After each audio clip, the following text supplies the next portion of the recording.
A shocking case of alleged medical negligence from Edmonton in Canada.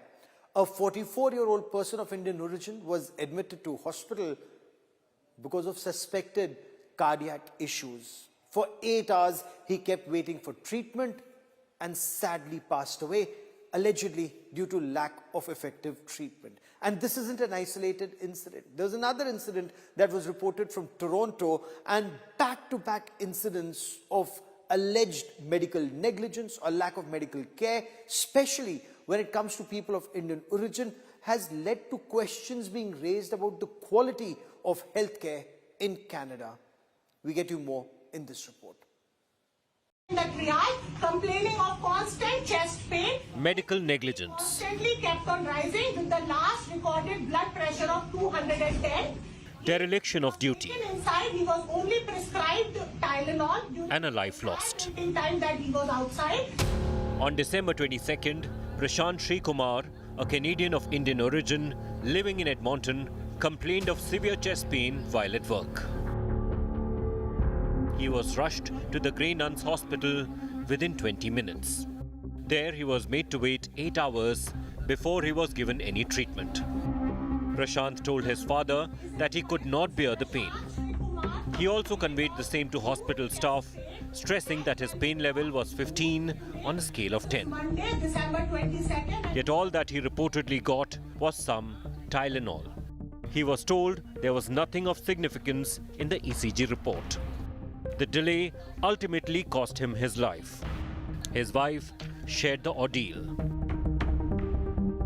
So Prashant Sri Kumar complained of acute chest pain at 12 o'clock noon, and he was brought to Grey Nuns Hospital by 12:15, 12:20. He was sitting in the triage from 12:20 onward till about, I would say, 8:50 on. His BP constantly kept on rising with the last recorded blood pressure of 210, and he was not given help. They said that chest pain is not considered acute.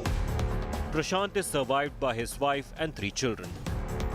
Canadian journalists came down heavily on the country's poor health infrastructure. We did not increase capacity in the medical field. The only people we added into the medical field in the last 10 years are bureaucrats to pretend we're adding more medical fields. So we've just made the problem even worse by swamping a giant bureaucracy onto a mass problem. So that's why people are dying in hospitals. The challenge is mainly in the emergency room, where it is overcrowded, and you have to wait 10, 12, sometimes 14, 16 hours. And in the meantime, if people have this kind of real emergency or acute problem, they have to face these kind of consequences. Another shocker from Canada. Indian student Shivank Avasthi was shot dead near the University of Toronto Scarborough campus. The authorities are probing the case as a homicide. The Indian embassy expressed grief over the incident. The embassy says all necessary assistance is being provided to the victim's family. We are in touch with his family. It's very unfortunate. We convey our deepest condolences. We are also in touch with local authorities as to what the circumstances, etc., that led to the death. We'll come to know of those details more, but we are in touch with local authorities in the matter. The threat to people of Indian origin living in Canada has increased over the last few years, according to journalists. Are things getting a little bit more uncomfortable socially in Canada, especially as it goes for immigrants, particularly Indians? Yes. There's a rising culture of, anti-Indian sentiment being pushed by a lot of different factors, some of them you're familiar with in India. Canada, which is home to a large Indian origin population, has witnessed several such incidents of discrimination and violence lately, raising serious concerns. With Pranay Upadhyay, Bureau Report, India Today. Tension gripped the Chomu area of Rajasthan after miscreants pelted stones at the police on the issue of removal of railing close to a mosque. The issue dates back to the 25th of December, when security forces moved into the area to remove certain stones that had been placed near a mosque. This led to tension. When the police returned to remove the railing, stone pelting took place in which 4 policemen were injured, some with head injuries. The police then resorted to lathi charge and fired tear gas shells. Some people have now been taken into custody and efforts are being made to bring down the temperature. We get you more in this report.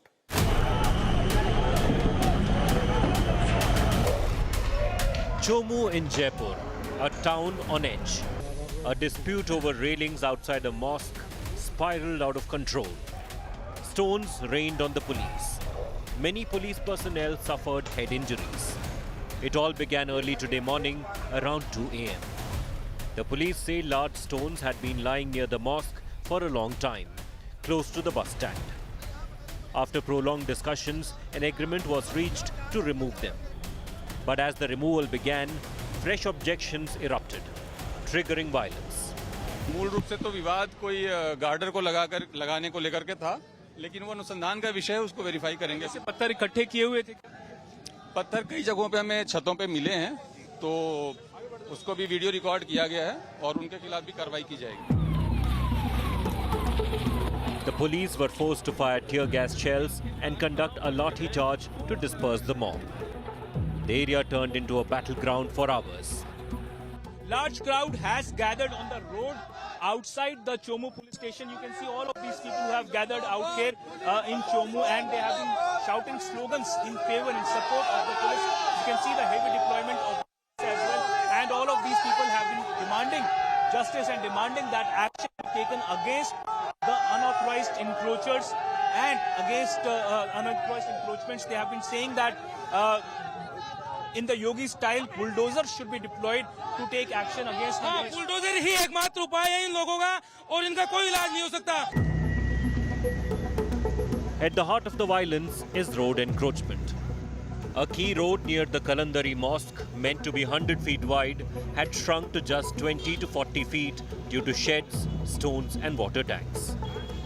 Acting on High Court orders, the police moved in to clear the blockage. Stones were removed, but fresh iron structures were welded overnight. When police returned to act, they were attacked with stones. Scattered bricks and stones on roads tell the story of the violence.